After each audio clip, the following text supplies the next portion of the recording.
అమ్మవారి ముక్కుపుడకను తీసి ఆమె పాదాల చెంత ఉంచుతారు. అమ్మవారు తన నగరాన్ని నది కోపం నుంచి కాపాడుతూ ఉంటుందని నమ్మకం. కాలం గడిచే కొద్దీ కృష్ణానది అలల పైకి ఎగుస్తూ ఉంటుంది. అలానే అమ్మవారి పర్వతం కూడా కొంచెం ఎత్తు పెరుగుతూ ఉంటుందని చెప్తుంటారు.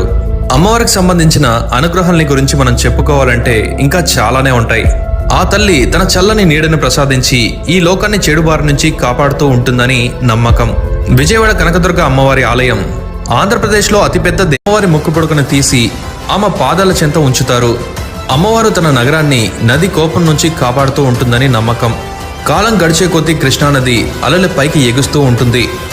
అలానే అమ్మవారి పర్వతం కూడా కొంచెం ఎత్తు పెరుగుతూ ఉంటుందని చెప్తుంటారు. అమ్మవారికి సంబంధించిన అనుగ్రహాలని గురించి మనం చెప్పుకోవాలంటే ఇంకా చాలానే ఉంటాయి.